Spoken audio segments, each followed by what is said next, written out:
I've been watching the Blackhawks for a bit. They're fun to watch. I mean, the first game was amazing when they came back. Hey everyone, Fire Sticks Dave here. Welcome to the pub crawl with Herbie and Angry Phil. And as we jumped on tonight, we're talking about WNBA. I'm going to throw it out there. We're just going to dive head first here. Herbie's the one guy that I know that'll have a 4-leg parlay and one of them to be on WNBA. No. That was just a joke. Phil was at the Bears game on Sunday, and he was saying how bad it was. And I said if he was at home, he'd probably turn on the WNBA just to avoid watching the Bears. So, no WNBA bets. All right, well, it sounds like a good segue over to the Bears. Yeah. How do we think about whatever his name is? Yeah, I can't believe they came out that flat after 10 days to prepare for the Vikings. Look like the same crap that we saw the first 3 games. It was unbelievable. It was just very disappointing to watch, and I feel like, I mean, the season's over. You know, Fields got hurt, and, you know, they need to make a lot of changes. A lot of Bears fans were so excited about the backup quarterback coming in. It looked like I don't want to even say this. This might come off wrong, but it looked like someone that, you know, like a special ed kid getting a chance to play at the end of the game. Like that. That's how they were rooting for the. Hey, it was just so annoying. I mean, I couldn't believe. Thank you. I couldn't believe. It was such nonsense. Well, it was definitely frustrating only because, like you said, they put up their best effort on Thursday night on the road in Washington against a team that had a couple wins. You know, has a much better team on paper. They have really good wide receivers in McLaurin, Dotson, and Thomas, and then a good running back duo in Gibson and Robinson Jr. And then the front four, they have 3 first-round picks, and for the Bears to come out and just basically punch them in the jaw, keep them down, and have a convincing victory on the road, and then have a 10 days off, a mini bye. A lot of time to prepare. A lot of time to prepare for a division opponent who you should already know inside and out. You know, and they didn't have Jefferson. I was just about to get to that. I found it funny that there were dogs the whole week. Vegas must have knew something that these are the same Bears. I mean, so it's so odd.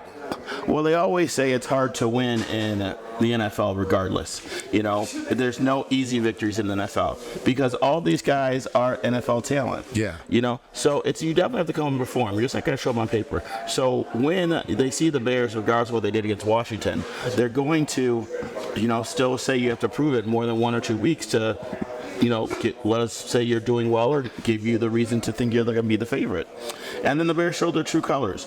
I'm looking at the box score right now. Before Justin Fields got injured, he only had 10 pass attempts. The very first thing they did in the game against Washington was they stretched the field. I don't get why they wouldn't do that again. I don't either. You know, the play calling was absolutely atrocious. I have no idea.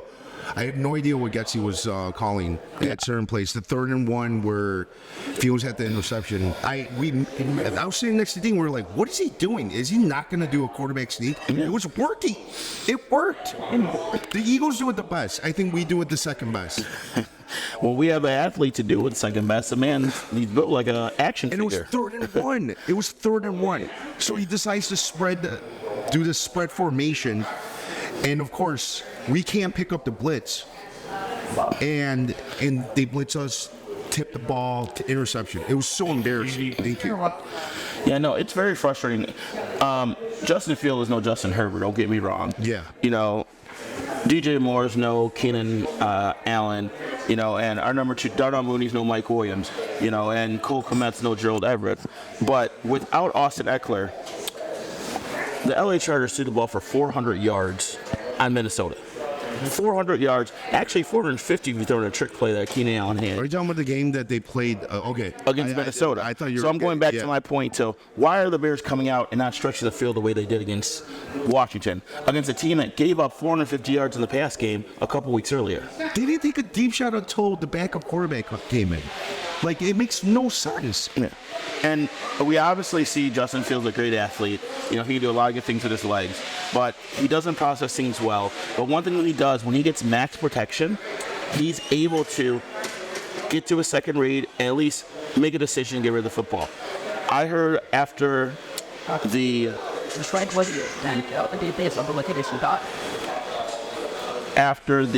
Chiefs game, in the Broncos game and in the Commanders game, the Bears went to 12 personnel twice as much than they did the first two games. 12 personnel is 2 tight ends set. 1 running back, 2 tight ends. And that allows you to have more protection. 5 linemen, 1 tight end, and a running back to help, 4 guys on the route. So they're stretching the ball downfield. Why would you not continue to do that? What's been working? It was working. I didn't know that we were doing the max protection in the last 2 games. Maybe I didn't notice that, but I just know that they were making a great effort to get the ball down the field. Yeah. And they didn't do that against the Vikings, and I don't understand it.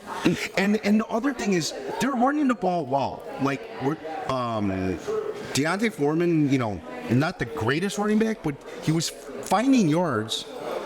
And we got away from it to do what Getty wanted to do, which is throw it to the side or, all these screens or 3-yard passes or whatever. And it was just nonsense. It was disheartening to watch. All right, on the note of nonsense, let's do this shot. Let's calm Phil down a little bit. He can't do any heaters tonight. We're inside.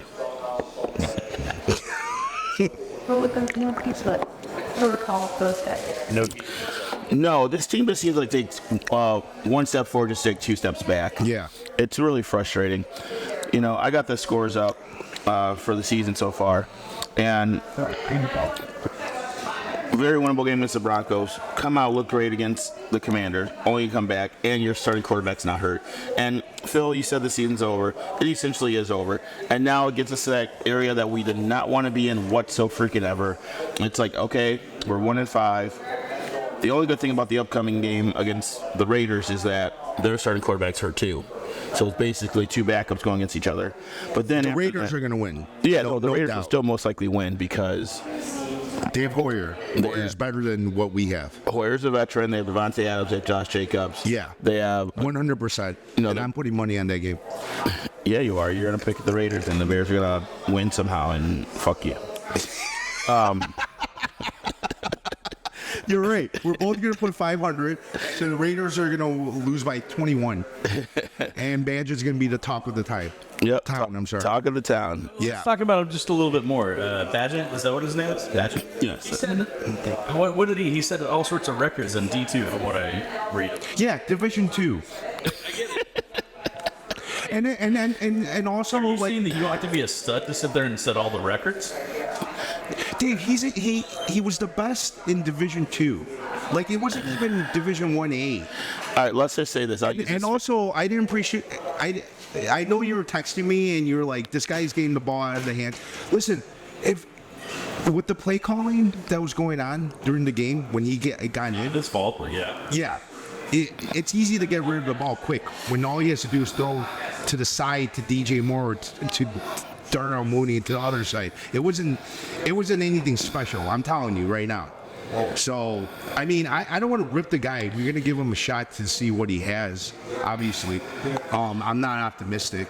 There's a lot of dumb Bears fans that think because he plays so well in the preseason against a bunch of 3rd, 4th stringers that he's showing some type of promise or some potential. But well, there's no promise there. Our backup's going into the and stuff like that never happens to us. By the way, there's no Brock Purdy type story going to happen to the Bears. Brock Purdy's Brock Purdy. He just had a horrible game against a legit defense, and obviously his weapons got out. But Brock Purdy's Brock Purdy because of the players around him and the coach he has. Yeah, I mean, it's not about the system. He's just got a great offensive line, a great running back, 2 great wide receivers, a great tight end. Brock Purdy is good enough to not listen. You could put Fields in there and he'd be a superstar. You could absolutely. Yeah, and not to mention Kyle Shanahan. Yeah, that's like it's just not Brock Purdy. Like everyone wants to give him so much credit, and he's doing what he's supposed to do, in my opinion. With that many weapons, I mean, they have everything. Yeah, going back to Tyson Bagent and Dave's point about his putting up records and whatnot, and the Division 2 ranks. To me, that's nothing because we said it on our previous podcast that when we were talking about certain players for fantasy, the speed of the game is just different at every level. You know, for what he's done to go from Division II to be a backup quarterback in the NFL is a testament to him. I heard that he was a very good high school quarterback who only got one scholarship, and that was to Shepherd University at Division II. So I don't even know what the hell Shepherd University is. All right, teach my mind. He's that. Okay, but we can't expect anything from him. I'm going to use this as an example. The Bears drafted a wonderful gentleman by the name of Adam Shaheen out of Ashley University over a lot of other players in the NFL who had good careers. They drafted him in the second round, and he's no longer in the NFL. I think George Kittle was one of them. We drafted Adam Shaheen over George Kittle. Lord have Juju freaking mercy. Juju Juju Smith-Schuster for sure, because when he was breaking out George Pittsburgh, Kittle, I think, was a 5th rounder. What a miserable organization, seriously. Yeah. I mean, God, do you have this is- George Kittle on a fantasy team? No, I don't. I have Kyle Pitts. starting to show eat up. a little bit. Yes. I mean, it doesn't matter because I have Fields and Moore starting. They got me a combined 12 points together, so I lost this week. So now we're getting more reason why Phil's mad at the Bears. Not only they suck on the field, they're making his fantasy Yeah, team I'm suck. losing. I'm Details are coming out. The I'm devil's losing on fantasy with them. It just and you know, wasted a lot of time and money to get down there. It's a shitty experience. The stadium's a dump. It's so outdated. They only have one clock, it seems like. So yeah, it just Sounds like Wrigley Field. Wrigley Field's a dump, but at least it got renovated. I'm messing with you, Phil. No, I'm I just get messing it. with I mean, you. Are you dogging Wrigley Field because it has the full-time scoreboard and the one clock on top of it? No, so I haven't been Wrigley Field in a very, very long time. But one of the games I was fortunate to go to many years ago was a Ted Lilly versus Gavin Floyd start. And I'm doing. You were in the rooftop. No, I went with my baseball team, and no, I went to a rooftop before. Oh, okay. That So was this the is a last different time. There, this is a different game. Gavin Floyd you're coaching. and Ted Lilly. But no, this is a point of me saying how much I think Wrigley was a dunk. I'm old school and I'm a baseball coach, and I think and I pretty much see the game as is. And I turned to a gentleman to my left and I said, "Does Gavin Floyd have a no-hitter?" He goes, "Yeah." And so does Ted Lilly. I'm like, "Wait, what?" And you can't see this because the scoreboard's a piece of shit. Is it? Wait, was that like when there's no? It was just like the manual, like people change. Yes. So you couldn't tell. No, all you Was can see, no one That's been updating changed. it? all you can see is the zeros. All you can see was the zeros. So that should tell you though. Oh, The runs by inning. Oh, okay. Yeah. So no, that was just a jab at Wrigley Field, and you know. There is a but section of the Wrigley Field scoreboard that shows hits. I'm pretty sure I would have seen it if it did, but that was all. This was also 20 plus years ago. So Yeah. We will break down the Wrigley Field scoreboard in this episode. yeah, but no, going back to Beijing and right now, I think all we can do is just hope that this kid shows a whole serve and just puts out a decent product and allows our players that we need to perform. Those players being Komet, DJ Moore, Darnell Mooney, because Justin's going to be out, I think, minimum 2 weeks, maybe 3 weeks. But it's going to be hard because right now, Luke Getsy's looked great at times. Yeah. And Luke Getsy's been awful at times. And teams are going to go back to the preseason film on Beijing and they're going to see what he did well and what he didn't do well. And then they're going to be able to focus on that. Are we? So we? Oh shit, Dave, you okay? Are we rooting for them to lose? It all depends, though, because, and that's a trick. We have the number 2 pick right now. We have the number 1 and number 2 pick right now, I think. But we hold the number 2, and to me, I feel like we need to get both picks right now to really fix things. I mean, I think the playoffs is out of the question. Well, playoffs are definitely out of the question. It all comes down to how are the Bears going to approach this in terms of, are we trying to win games? Are we trying to maximize Justin and see if he's truly the dude? Are we going to, just see who's busting their butt and who deserves to be on this team as we continue this rebuild? And it's just a bad situation to be in. Yeah, it's miserable. It's They've won one game in the last calendar year. One game in the last calendar year. Before it was one game at home in the last calendar year. Now it's one game period in the last calendar year. One more than that one game. They haven't won it since last calendar. Oh, excuse me. The Bears haven't won a home game in over 13 months, but they've won one game in the full calendar year because we beat New England in the middle of October last year, and then San Francisco, New England, and I don't remember the third team that we beat. yeah, it was someone before New England. Yeah, no, it's bad, and there's no. Looking at the schedule right now in front of me, Vegas, grade front 4, good luck, kid. And right after that, Saints, grade front 4, good luck, kid. If you're the top brass of the Bears, how do you dissect it? How do you break it down? How do you prioritize as the changes that you need to make? You mean in terms of the team as a whole or right now? Well, right now, there's not much you can do. Well, in mid-season, you can't. You got to prepare for next year. The drafting a team. That's what we're talking about. Yeah, no, right now, mid-season is all about competing. And then you got to hope that Justin Field comes back from the thumb injury and he comes back. And you have to give him every opportunity to show he's the dude. Yeah. Hey, we already know he can run. The man rushed for over 1,000 yards last year. Hey, when I come back, and if his thumb is fully healthy, I'm betting Justin Fields over every fucking pass, every prop bet over passing yards every week. Because that's the only way you're going to find out if he's a dude or not. That's it. You brought in DJ Moore. You gave Cole Kmet his money. Darnell Mooney wants his money because he's a free agent. Okay. Khalil Herbert's hurt. So now we're running, and Rashawn Johnson's hurt. So we're running with a true backup running back in Deontay Foreman who's serviceable. And we're going to be behind in every game. There's no reason why Justin Fields should not be throwing about 30 times a game. Mm-hmm. It should be like, is he our guy or not? Or do we need to go and see if Caleb Williams is a dude or Drake May is a dude? All right? Because the Bears right now, the best thing they have going for them is the offseason. They're getting 2 top 5 picks, their own and Carolina's, and then they can say, okay, Justin Fields, we put you in a situation. We got we got DJ Moore. We got you Cole Kmet. We still have money to spend. We have 2 top 5 picks. We'll get you Marvin Harrison Jr. with one of them, okay? And then we'll go fix our 3 technique, and then we'll spend some more money in the offseason. In football, if you get that quarterback and you get the right draft picks, you can turn around quick. Cincinnati did that. Mm-hmm. Detroit started doing it in the last 4 or 5 years. You can do that if you get the right guys. But you have to first find out if Justin's that dude once he comes back from his injury. Do you think those 2 games was enough to prove No. that he is? No. How many games do you think? The worst part is him. The worst part about his injury is that it's going to take time away from seeing what he can do, continue to do, to see if he's the guy. We don't know how long this timetable is going to be for his return. They have 11 games left. And if he's out 3 to 4 games, I don't know after that if he's able to come back. Well, it's such bad timing. The injury on top of just losing to a shit team. Football is in baseball. If you're on a shit team, as an individual, you can go out there and you can still have your opportunities to shine as an individual. Football is so much of a team sport; it just doesn't work. yeah, it's hard. Yeah. Especially at the quarterback position. See, this is the beautiful thing about football.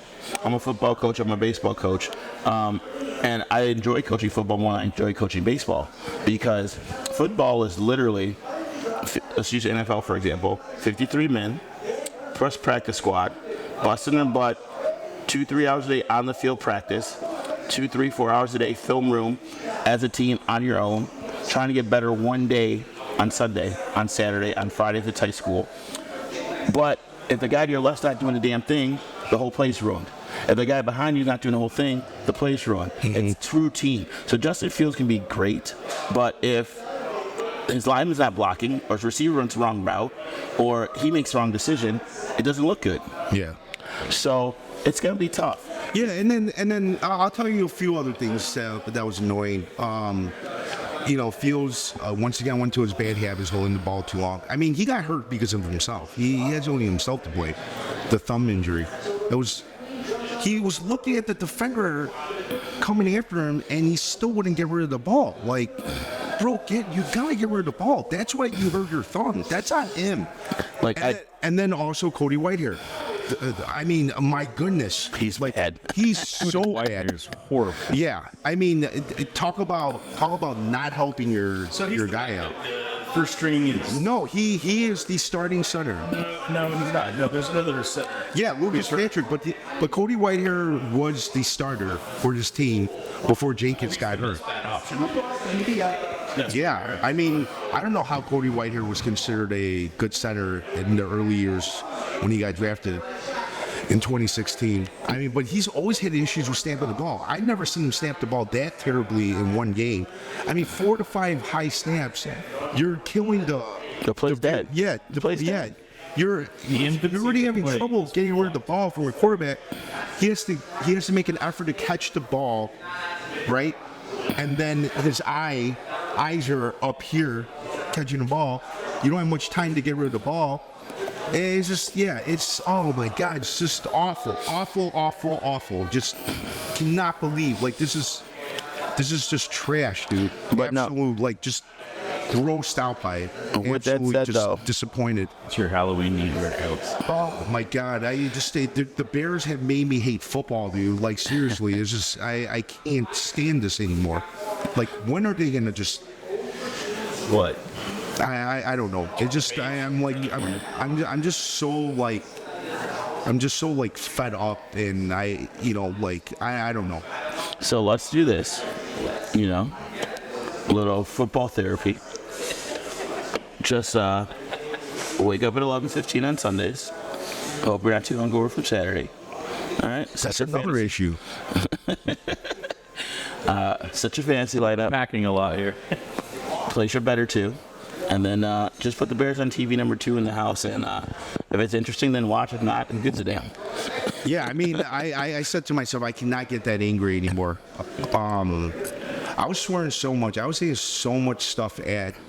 There was a family of 4 that was behind me. I was saying so many bad things about Getsy. Like, I said something about, I hope he dies or whatever. And this dad came up to me. This is a true story. This dad came up to me. It's like, yo, listen, I know you're angry. So am I. But, man, I got 2 kids right there, man. They're hearing this, man. Please give me a... And I was like, yeah. I was sitting there. I was fucking furious. I was like, I hope Getsy dies. This guy is a fucking idiot. Like, I think he's throwing this game away. Like, Trash in the ears of Olivins. yeah, I mean, it's just, first of all, it was my first live game this year, and I haven't lost a live game. I was undefeated until that game, so that annoyed me. I mean, I just didn't expect that performance coming after the Washington game. I mean, what was it that you show up to live? Yeah. You were undefeated? Yeah, my first game ever was the Trubisky 6-touchdown game. Wow. That was my first game ever at a Bears game, 2018. I've been to like 5-6 Bears games, all wins until that game. So yeah, I was pretty aggravated. I didn't expect that performance. I didn't. What's your record now? Like 5-1. And the second win I ever saw was against the Vikings in 2018 with Trubisky. It was like December. If you set that up with at least 8 more wins out of the next 11, you're in the playoffs, baby. Yeah, the playoffs. They're going to have to give you free tickets. Phil's in the house. That brings W's. Yeah, this weekend was bad for gambling. So I waited. I know you were texting me a lot of stuff. Not that much, because I only had a couple, and once they didn't come to. So Saturday, it started off well. I had like a parlay with a bunch of overs. I'm talking about bets. Phil just has to vent some more. I had a couple. I had a parlay, 3-team parlay overs for like afternoon games. Florida, South Carolina, Kansas, Oklahoma State, which was everyone said it was going to go under, but Oklahoma State Beautiful would not score. Yeah. And then there was one more game in the 50s. I forgot which one it was. It doesn't matter. I hit it, right? And then the afternoon evening games, right? There's a lot of overs this weekend. But the one game I was targeting for whatever reason was Colorado State, Boise State. Okay, so you're gonna laugh at this. So I thought it was going to be a lot of points in that game. So I made one big bet. I don't want to talk about what that number was, but I made one big bet on that. I was up. I made one huge bet, made a couple parlays, but that game I was targeting.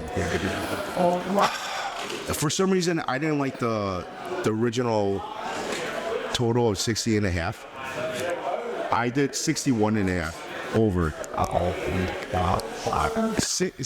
You're fucking laughing because you see the score. Well, I It was had to look it up. 61.5, Dave. Okay, the game started out beautifully. Boise State scored 7 for 6 minutes in the game, and then for whatever reason, Colorado State cannot move the ball, kept punting. Boise State was moving the ball, and then they kept turning the ball over. It was going back and forth. There was a moment where the halftime score was 17-0. It was dead in the fucking water, okay? But Colorado State missed a field goal right before the half. They missed the field goal right before the half. They also had a touchdown. Literally, the receiver was wide open, 10 yards ahead of the corner. The ball's right here, and it goes through his hands. No one in front of him, and he goes down and just puts his head down. He knows it was a touchdown. Yeah. So I missed 10 points right there. It should have been 17-10 at least from the first half. So it was 17-0 at half, right? So I'm like, I gave up on the game. I was so miserable at that time. So how did the rest of your bets go on Saturday? Well, let me finish this story. So like 17-10, 17-0 at half. You know, I'll fast forward. It's 30-10 with 6 minutes left. Colorado State somehow scores 3 touchdowns in the final 6 minutes. Okay, the last play was a Hail Mary. They caught Boise State, 3 defenders banded down, and the Colorado State guy received the 3 ball. defenders there. Yeah, they banded the ball down, and it went to the Colorado State player that was freed up. He caught the ball. It was a touchdown. It's 30-30. For whatever reason, when I made that bet, it was 60.5. It was minus 110. I didn't like it. I wanted to be even money for what money I was putting in, right? My goodness. So I put the money on 61.5 because it was plus 110. I like that a lot better. That's a rough one. And they tied a game. This field goal kicker already missed a field goal at the same spot. So you're just They had praying for no missed extra timeouts. points. Boise State had no timeouts. And, you know, I'm watching this and I'm like, please miss. Please miss. Please correct this situation. He makes it right down the middle. And here's the funny, it's not even funny. Here's the shitty part. There was a Boise State player that was fairly close to blocking it. Like, literally, I think he just missed it. And it was just, I don't know. It was so aggravating watching that. I just couldn't believe it. Let's take a breath. Let's deep breath. And let's ask our essential. The question I have for you is, when you place a bet, do you have a typical standard? What did that say? If it's a hundo for you, Benjamin, or for me, maybe it's a 5, maybe it's a 10. Hey, let's call it what it is. I'm a light better. But I have a standard unit, and sometimes I go big. Sometimes I double this weekend. My standard unit, I would say my standard unit is probably about a Hamilton, about $10. Yeah. Do you have a minimum? This weekend I put a 3, and I thought I was fucking crazy, but I ended up missing it, and I hit a few other lower dollar bets that made up for it. So I washed it out. But I thought to myself, stay within yourself, keep looking up. Well, the smart bettors have a standard unit, but I don't consider myself a smart bettor. So I do it based off a feel of a game, whether or not I like a game or not, you know. Also, you know, I'm an everyday person. I live paycheck to paycheck, you know. There's no hiding it. So it's like, when my income's good, I may throw a little bit more. When, you know, I want a little extra just to keep my feet wet and just keep me entertained, I throw a little bit less. But yeah, no, it's more so, you know, when I like something, I'll put a little bit more on it. You know, when I don't, you know, just keep my feet wet, I'll put a little less, you know. But standing is the way to go. And for anybody who's looking to get into it or, you know, take my advice, because I don't take my own advice, just stick to a standard unit. I mean, I usually stick around. I do around like 100 to 200. I'll do $50 bets if I just want to be entertained and stuff. But like, I think I'm hovering on average around 100 to 200, depending on how much I like the game or the bet that I'm making. What's your high? Well, if that's average, what's your high? I mean, if I'm up, I'll make $300-400 bets. I'll even go up to 1,000 if I really like it. I mean, it just depends how much you're I up. haven't done that. Yeah, I mean, if you're up $4,000, right? If you like somebody, Seeing why you're so pissed off now. well, yeah, I mean, It yeah, makes sense now. yeah. It's not. Listen, I don't want to say I have a problem, but like, yeah, I mean, I it's fun for me, but there's too many highs and lows as well. But you know, a lot of times when I lose a lot, it's because I'm up a lot and I'm deciding to take risks. At that point, that's how I end up being angry. Do you keep track of where you're at for the year? No, I don't. I don't want to do that. That's more depressing stuff. Nothing's worse than being up so much and then just going back to zero, I think.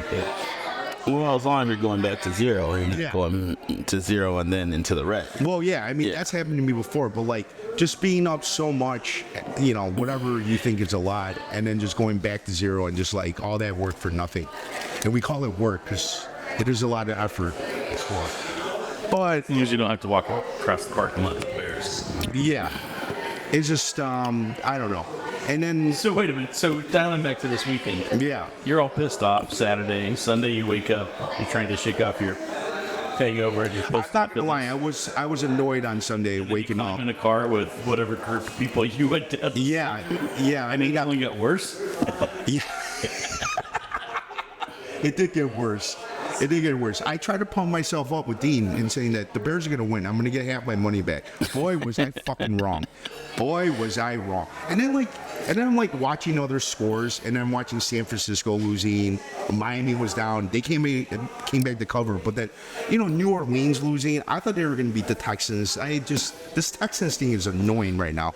I mean, they don't. It's all right. This crowd, right? Yes, Stroud's been doing awesome. I got to take them seriously. But they have no run game. They don't have Tank out. New Orleans is garbage. Well, They'll beat the Bears, but they're garbage. Well, I wouldn't say New Orleans is garbage, but I mean, let me say another thing. Dave might agree with this too. The offense in general in the NFL has been considerably down. Yeah. Like I've seen some really bad games. Giants, Bills, like Sunday night. Even yesterday, they started off like I thought it was gonna be a shootout.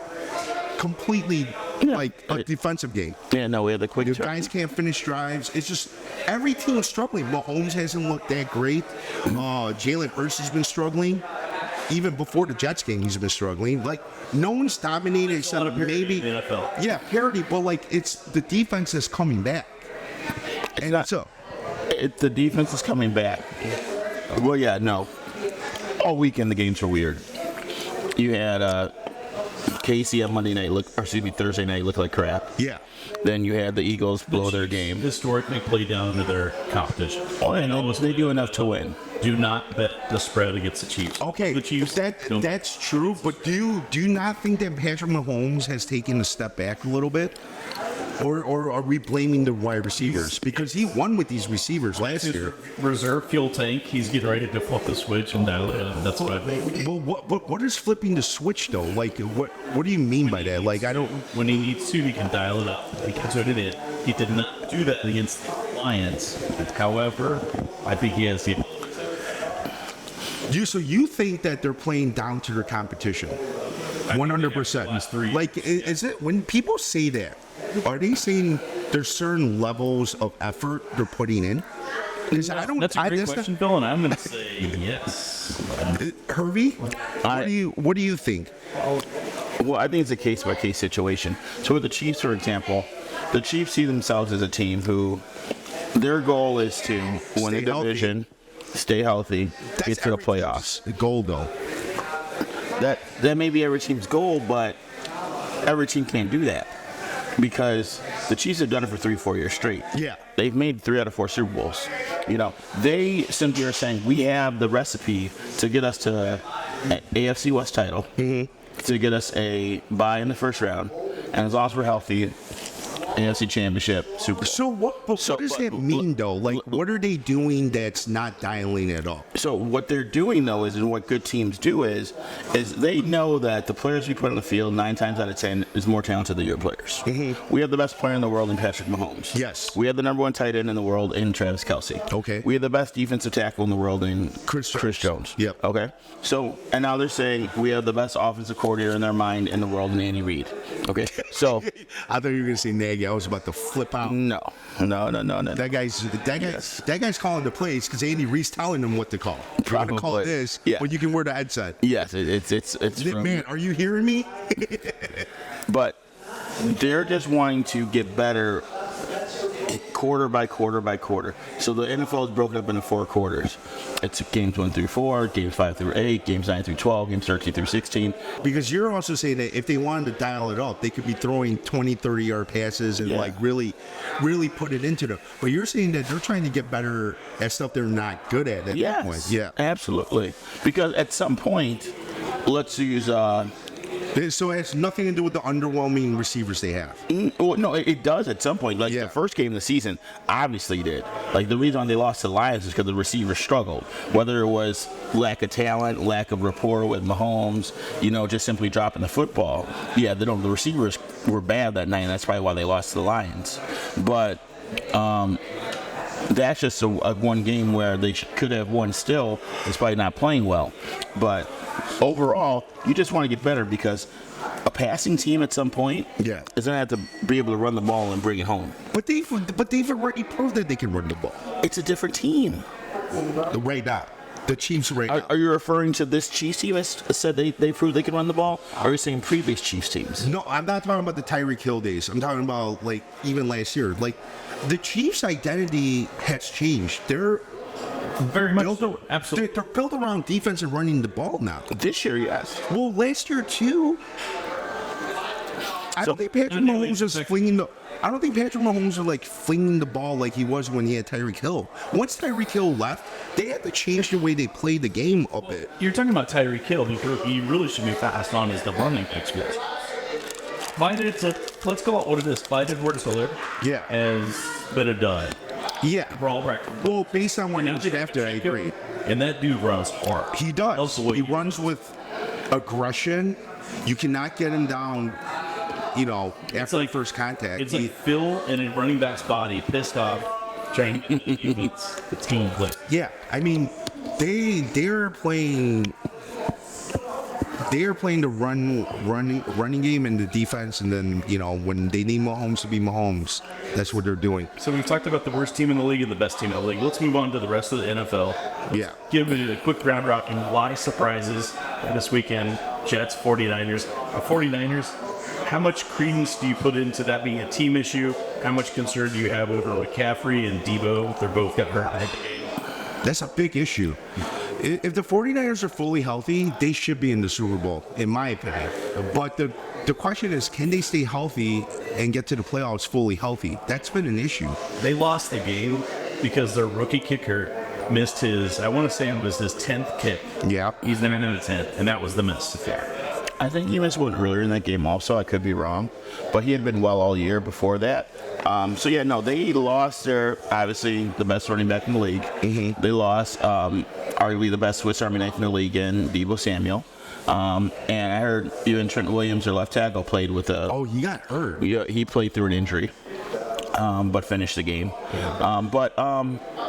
It's one of those things where the 49ers, if fully healthy, will be fine. There's nothing to worry about. They're 5-1 now. So the Bears have won one game in their last 16. That was the 49ers' first loss in their last 16. So you don't really have to worry about them. Their main concern is getting healthy. They still should win the NFC West.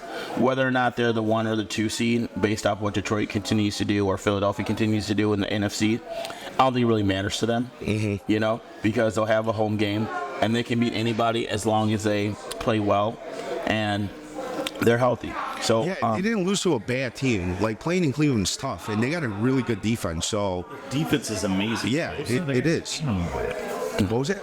Bosa, he's an animal. That guy is an animal. Yeah, and that's part of the reason why San Francisco's going to be okay, and that's why they need to get these players back healthy on the offensive side of the ball. To Phil's point, the losing to Cleveland's not a bad thing. No. Sure, it's one of those things where, like, how do you lose to Cleveland with a second-string quarterback? But their defense is great. But their defense is good, and once the players went out for San Francisco, it makes it easier for the defense. And honestly, like, the NFL, there's too much parity. Like, you can't expect, even the best teams, you can't expect to win every game and blow out every team. It doesn't work that way in the NFL. even as good as San Francisco is. I know they blew out Dallas at home last weekend, but every week is a different week, right, Herbie? You agree with 100%. that? Yeah. And playing on the road is completely different, you know. And also, Cleveland was motivated to win that game. Bosa was talking a lot of shit before the game. PJ Walker, right? Yep. He was mentioning how Bosa was saying some stuff that was really disrespectful. That really motivated them. I mean, any given Sunday. What is that? Yeah, and then the Eagles and Jets too. I mean, it's not surprising. The Jets have a great defense as well. It was at their place. Zach Wilson has actually played pretty well. The run game was good. Jalen Hurts looked really, mediocre. No, that threw a would- bad interception. If it didn't, no, that was a surprise. The way Jalen Hurts Zach struggled. Wilson? Huh? Because of Zach Wilson, or No, Jalen Hurts struggling. Jalen Hurts struggling. That was a surprise. Because they had to leave for the majority of that game, and then he had those turnovers late. Yeah. That ended up being the difference. I got you. And then they still had a chance to come back, and he could not complete a pass. Is Zach Mason rosterable in fantasy? No, No, he's still not. No. no. Trying to plan for some bye weeks. Unless you're in a 20-team league. No, if there's absolutely nobody available on the waiver wire and he's there, I don't think he's a bad quarterback, but we're talking fantasy. There's so many better options. So, I heard that. Did you hear Rodgers may come back in a month or so? I heard something crazy like that. no, I don't think he'll come back in a month. He might ramp it up to do football activities to see him coming back by December or maybe possibly playoff time. Yeah, no, they're holding out hope that he can make a miracle recovery. And Can you imagine how nuts that crowd would go if Rodgers came back on the field in December? yeah, December, for maybe a regular season game or two. Yeah. And in preparation for maybe clawing their way in. That type of injury too. That's crazy. I don't know. Was he injured? He tore his Achilles. yeah, tore his Achilles. He's not 24. That's not going to heal up. Yeah. Quickly. Yeah, it's a 1-year injury, so I don't know what the hell he's doing. Well, today's medicine, Adrian Peterson tore his ACL in December, January, and he was ready to go by August. Yeah, no. So today's medicine is different. And I guess it's getting better. Rodgers thinks that he's leaving out hope that he can come back by the playoffs if they make it. They got to make it first. Yeah, but no, that victory coming back in Philadelphia definitely put them in a situation. I believe they're 3-3 now. So, And the Bills aren't looking good. The Patriots are fucking bad. They might be worse than the Bears. yeah, Josh Allen surprises me about how bad he is. Some of the throws he's making. Yeah, he looks like Jay Cutler. He's targeting one guy. He refuses to throw to anyone else. He has not gone to the next level. He's taking a step back, in my opinion. impressed. Yeah. He's targeting one guy all the time, and he is making some bad decisions at the worst time of the game. well, there's a lot of pressure on these quarterbacks, especially when they don't have a run game. When your running game, disappears, they feel like I have to make a play every time. And then, But the Bills are trying to run, though. Like, James Cook has been, or are you saying that they're not consistent, putting consistent? Yeah. Yeah. I mean, is there really, other than Mahomes, is there really any quarterback that can succeed throwing that many times and be successful without a good running game? I feel like there's no one that elite right now other than Mahomes who's proven it in the past. Maybe Herbert. Even Herbert hasn't looked that good. He even yesterday against Dallas, and then Dallas is great defense. They were missing 2 pieces, but still, he was getting pressure all game. But even when he had a chance, he missed 2 gimme touchdowns Wide with open. Keenan Allen and a pass with Eckler too. So, I'm starting to feel like I'm seeing the same thing that happened in Fields with Herbert. But Herbert obviously has overcome a lot better because he's never had a great line, I feel like, since he's been in the league. The pressure is starting to affect the internal clock, and I think it's forcing them to terrible throws, even when he's not being pressured, because he's being pressured so many times that he feels like he's getting pressure the times that when he is getting time, and he's overthrowing Keenan Allen. Like easy throws that you've seen him make in the past. It starts to affect you at some point. Well, yeah, no. The quarterback position is a hard position to play in any sports across the world. So, and then you got all these guys who are perceived to be struggling.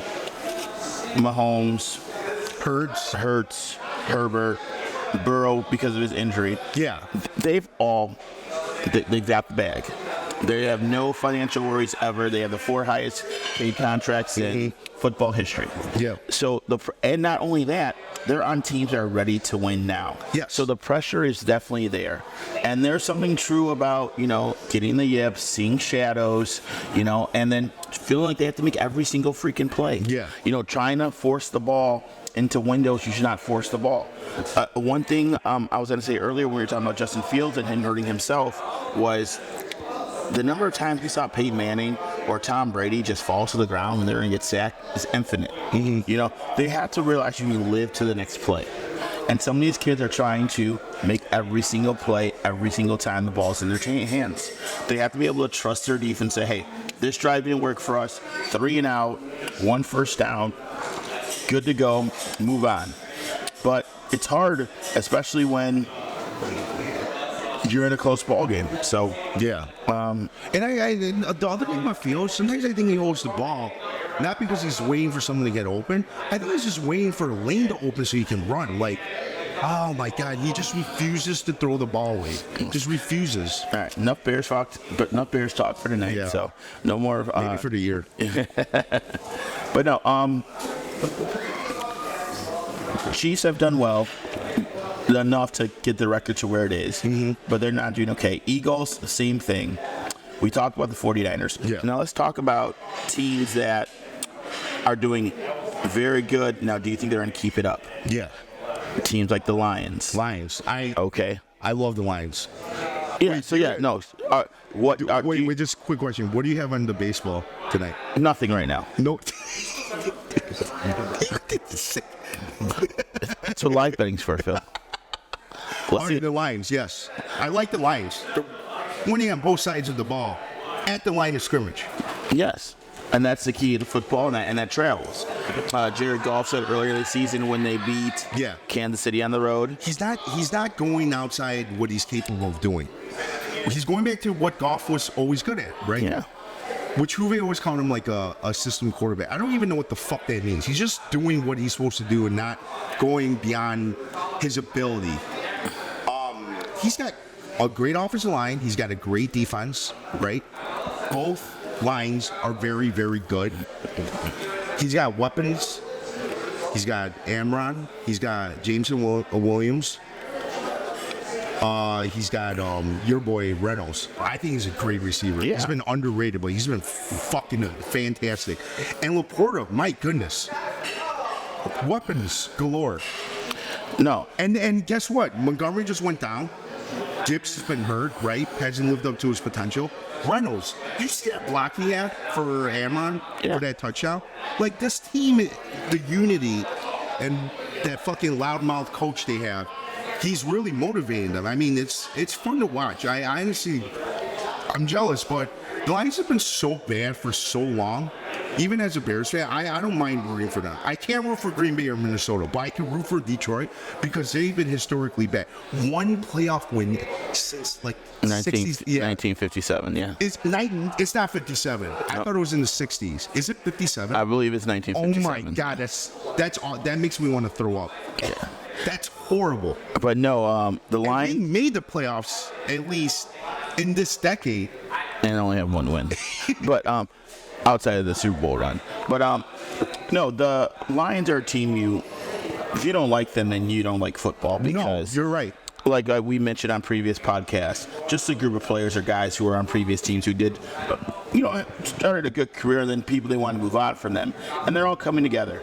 And then you may want to call Dan Campbell a loudmouth coach, but he's a former player. He's a former assistant coach. Got his opportunity. He played for the Lions, so he obviously loves the organization. And he's just a guy who says, blood, sweat, and tears leave it on the field. Yeah, I kind of feel bad saying that. Like he's a motivating guy. Like seems like a really good coach that cares about what's going on. And what may even make him a better coach is that he lets his assistant coaches do their job. Ben Johnson is going to be front of the line for all opening jobs this offseason.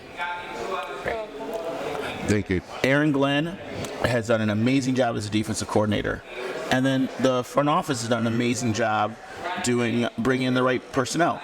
They were talking about it on the ESPN 1000 when they were comparing where the Lions are compared to other teams in the NFC North.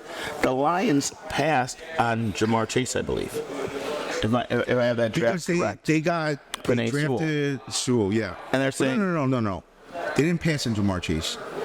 Jamar Chase got drafted 4th. Okay. Detroit took Sewell. Okay. Philly. Huh? Way to go, man. Yeah. It's pretty solid. I noticed because Detroit got value out of that pick, but you can look it up.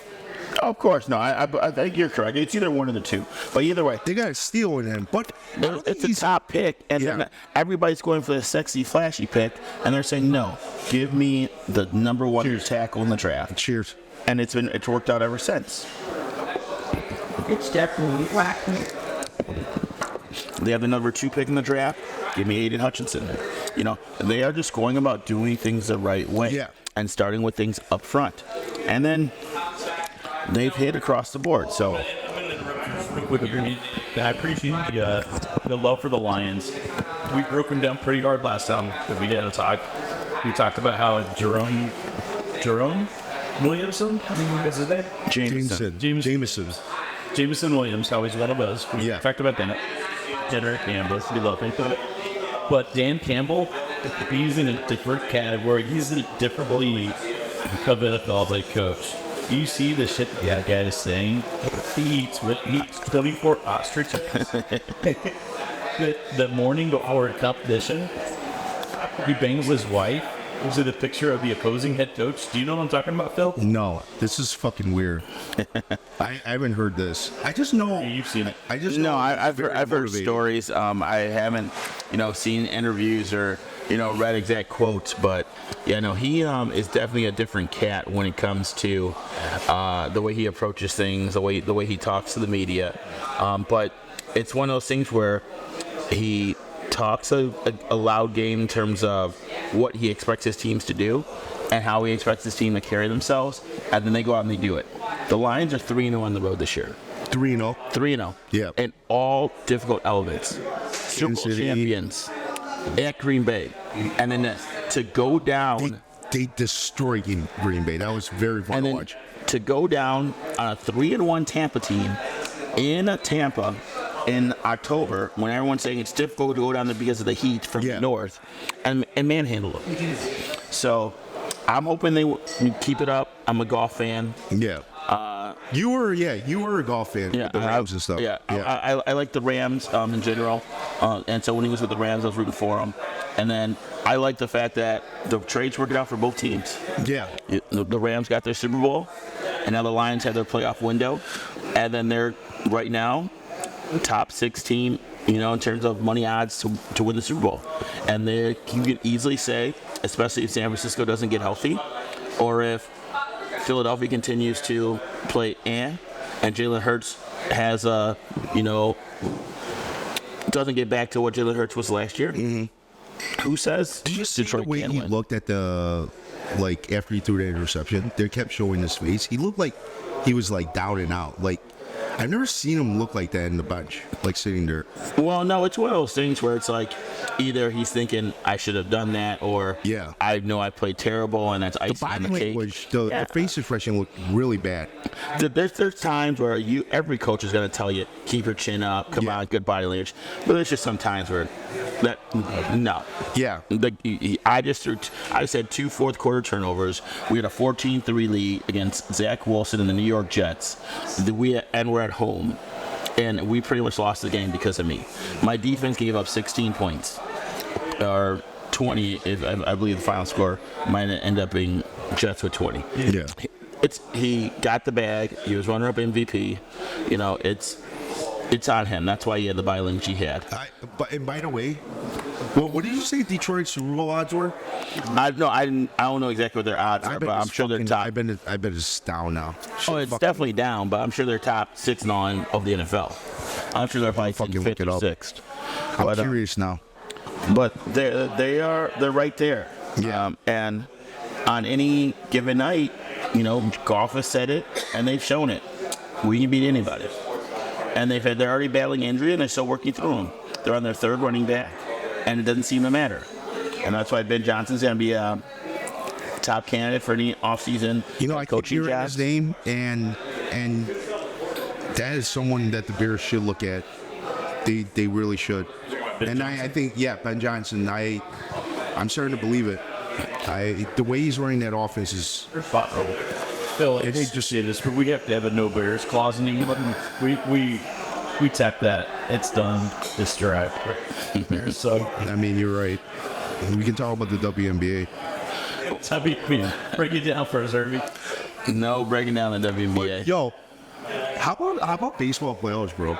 Anything can fucking happen, like you said, man. Baseball is the most fucked up sport. You could not convince me that the Braves and Dodgers would be out in the first round. Like, shot. They both got... Braves won one game. But other than that, they both lost. Braves lost 3-1. Dodgers got swept. The Rangers have not lost the game. Yep. They Phillies have lost not. the game? Huh? Phillies haven't lost the game. No, they lost one to the Braves. Did they? But they should have won that game. They're up convincingly, and I think they're up 4-0 game back. Baseball is fucked up. Yeah. And let me tell you something. Now I'm even more mad that the Cubs didn't make it because just seeing what happened, they probably would have got swept. Like, I don't know why they fucking said that, but I'm just saying, you never know. And if they got in, who knows? It's baseball, and I truly believe this, and it's amazing. I'm annoyed because I want to see the Braves make it. I want to see the best teams in the World Series, but baseball gods are not going to do that for you. Sometimes the best teams aren't the best team record-wise.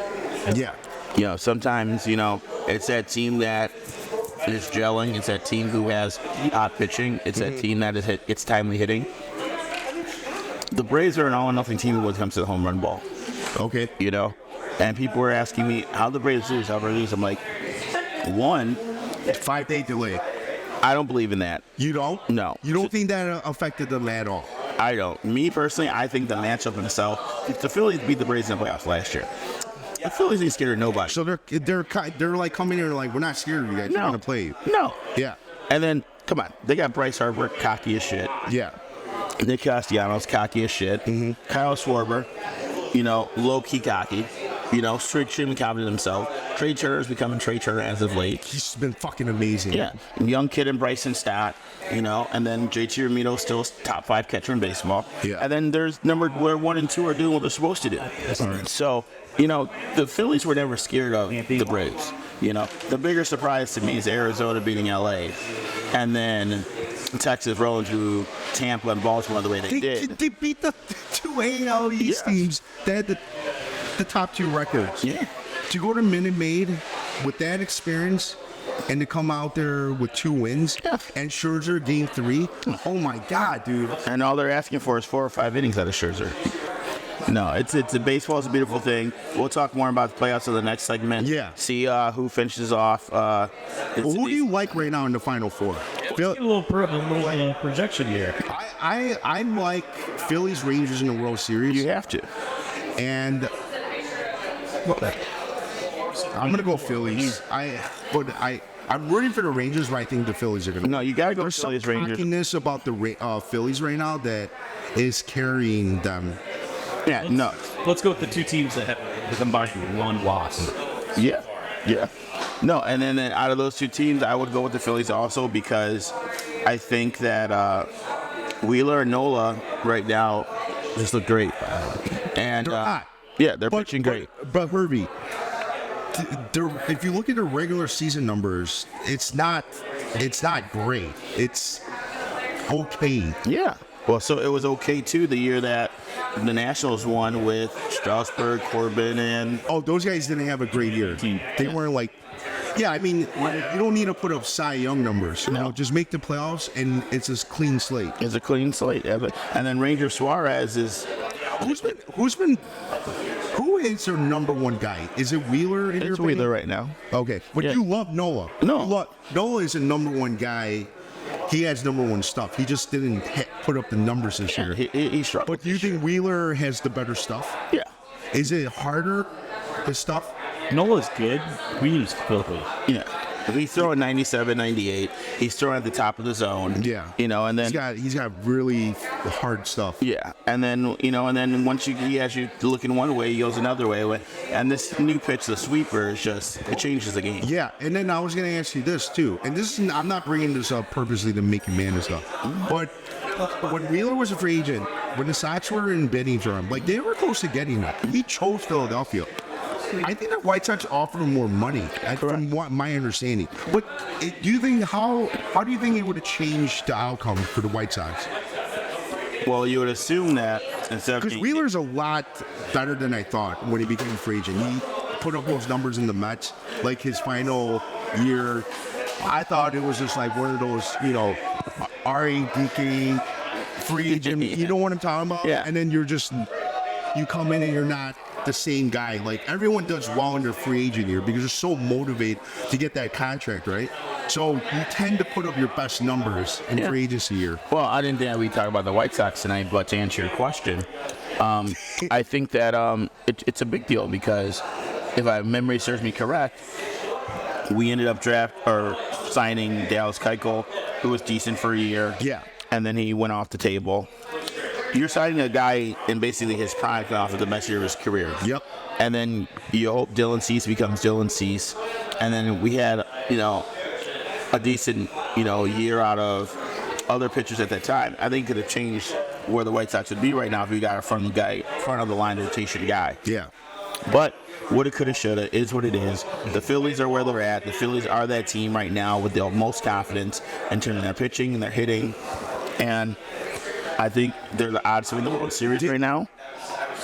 They've also spent a shitload of money. They're proving that they spent their money wisely. $200-300 million guys, Turner and Harper, Schwarber, Castellanos. But no, you hear about guys who have 1-0 Phillies. you get off to cold starts, and let's use Jose Abreu for example. Playing in Chicago, he was notorious for being bad in April and May. And then boom, June through September, puts up amazing numbers. He has good end of the season numbers. Trey Turner got off to a slow start. And baseball is one of those sports too where, as we all know, as a fan or as a person who played it, if you have any doubt, you're not gonna perform. He had to find his confidence. There was a point in the season where he was struggling mightily, and everybody in Philadelphia knew this. It's one thing, I think, for the players to in the locker room know you're struggling, tell you it's going to be okay. It's one thing for the coaches to tell you it's going to be okay. I heard that there was a story where he got a standing ovation in one of his first at-bats of a game at home when he has been basically bottom third of the league of shortstops hitting-wise. And then since then, he's probably batted .350, close to 20 home runs, dating back to World Baseball Classic Trey Turner. Yeah, he's back. They supported him. They supported him. And that's all anybody wants in anything in life. For a coach to just tell you, you're fine, you're going through a slump, it's going to be okay, we got you, and then you show that, and then you are able to do it a few times consistently, you go from your head down to you walking around like you're the biggest fucking shit on the planet, and there's no way this motherfucker's getting me out. That's just the way it is. And also, it was his first year of a big contract, signed with the Phillies. You know how relentless Philadelphia fans are in general as sports fans. So for them to show support, took a billboard out saying I apologize or whatever. He did something crazy, which just felt bad about how he started and, was appreciative of them supporting. Because Philadelphia will run you out of town. Yeah.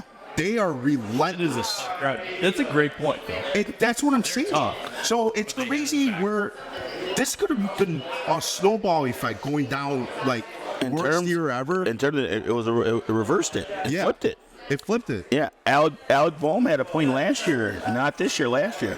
He made 2 errors in one game, probably cost him the game. Yeah. And he mouths under his voice, I hate this fucking place. Yeah.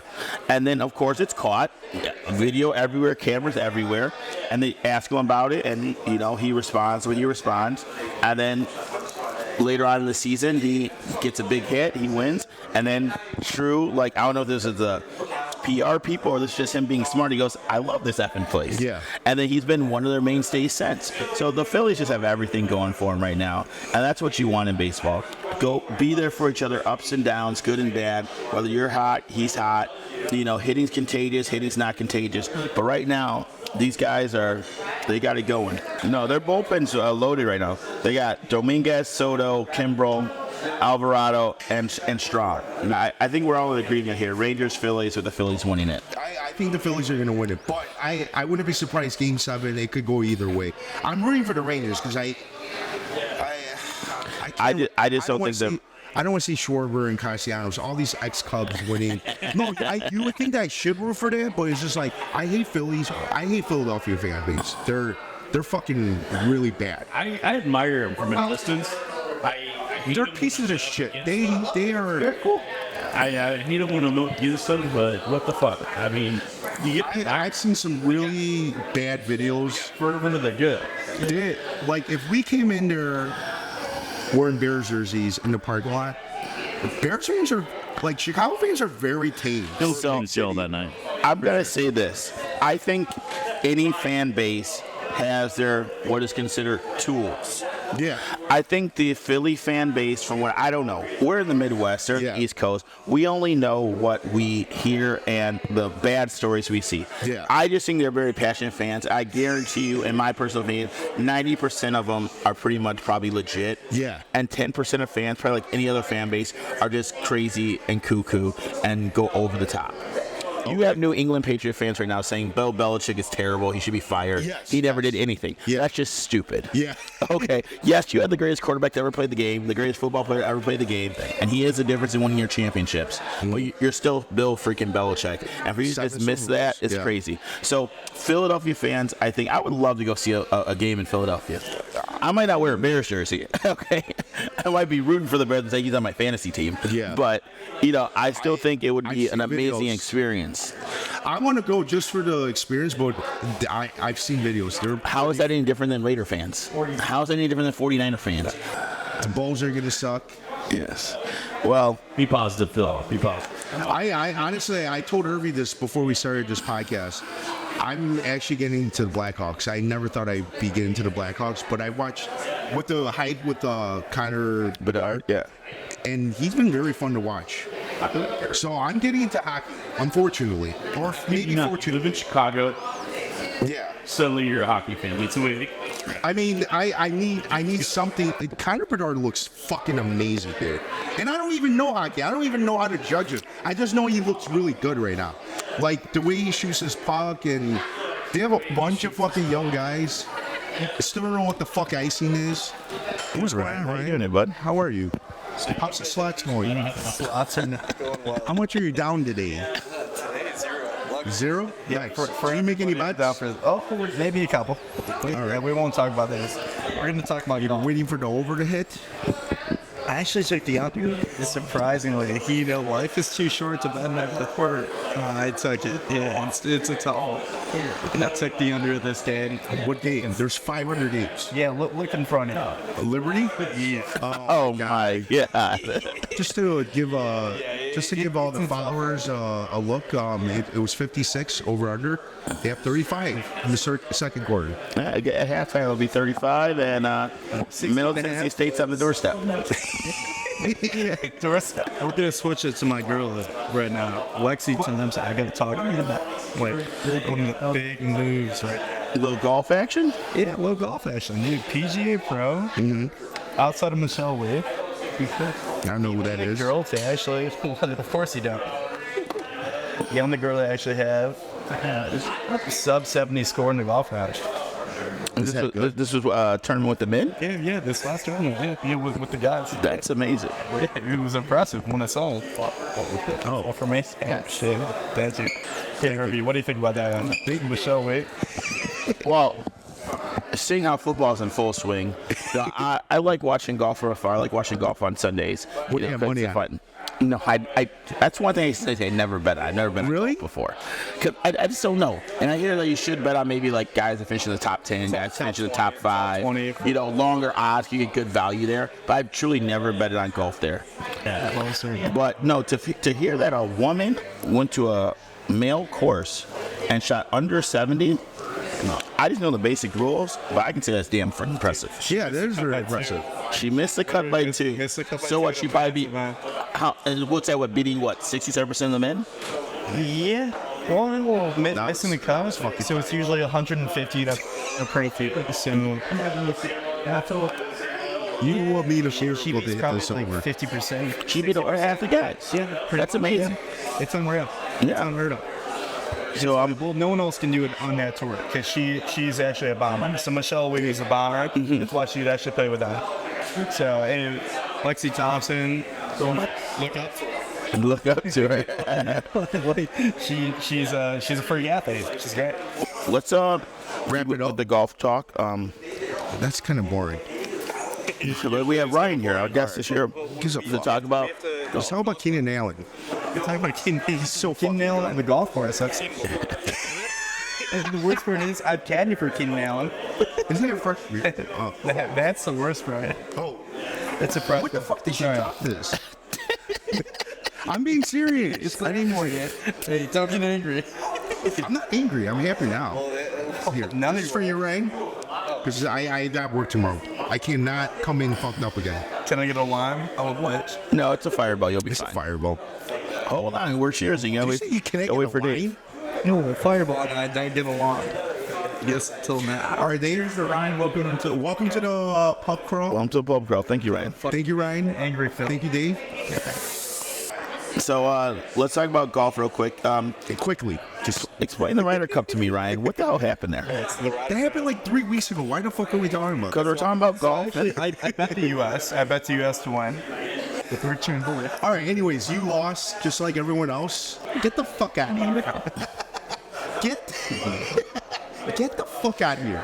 Just like when Harvey gets bothered because he missed a hook, and he's like, "Can you please get the fuck away from me?" Sorry, I didn't mean to be a dick. Sweetie, can I get in the middle of life? This is a what? When he misses something by a hook. No, if I just When you get fucked by the hook. whenever I have a close bet and I'm obviously frustrated and Phil's trying to talk, I'll just be like, oh, okay, I understand, but just not now. Leave me. Just I've been there. Just not now. I've witnessed the rant on myself, and I totally get it. That seemed pretty domesticated to me. I thought he had. No, well, he doesn't say it that way. Can you please get the fuck away from me? Hey, Phil, sorry, man. I was in the bad mood. You know, like, you're my brother. I love you, man. You know, like, shit like that happens, dude. Hey, everyone, this is Fire Sticks Dave. Thank you very much for joining the pub crawl tonight. Or for Herbie's, Angry Phil, we're out. thank you. The Bears are actually making me fucking watch hockey now. I've been watching the Blackhawks for a bit. It sounds like you would have turned in the WNBA finals if you were not at the game. Oh, my God. So fucking bad.